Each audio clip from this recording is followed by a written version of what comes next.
Donc, on va prendre notre friandise, la mettre au-dessus de la tête du chien, faire avancer notre main de façon à ce que son poids le fasse basculer sur ses pattes arrière et ainsi s'asseoir.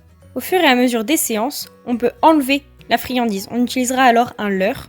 Le chien va croire que la friandise est dans notre main. Et petit à petit, on va aussi enlever le geste de notre main, le faire de plus en plus petit et discret, jusqu'à ce que le chien n'obéisse qu'à la voix, ou qu'au geste, comme vous voulez. Pour le coucher, vous allez commencer par mettre votre chien en position assise.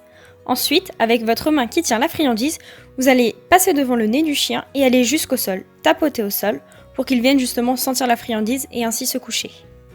Attention, il faut toujours récompenser entre les pattes du chien, parce que si on lui donne directement dans la tête un peu trop haut, il va se relever et il va pas comprendre le principe du coucher. Tout comme pour le assis, au fur et à mesure des séances, je vais enlever la friandise et finir par juste tapoter avec mon doigt sur le sol, pour au final enlever totalement mon doigt.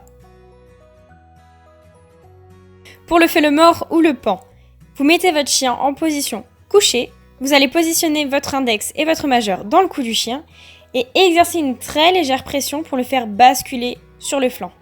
Et au fur et à mesure, tout comme pour les autres ordres, vous allez donner un nom à cet ordre.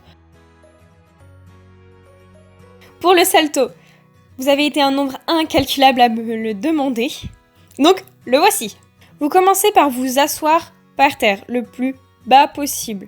Vous allez donner l'ordre à votre chien de monter sur vos cuisses, puis d'en descendre. Et vous continuez encore, en incluant le mot salto. Puis vous allez passer en position chaise contre un mur. Et encore une fois, vous allez lui demander de monter, de descendre, de monter, de descendre, de monter, de descendre, etc.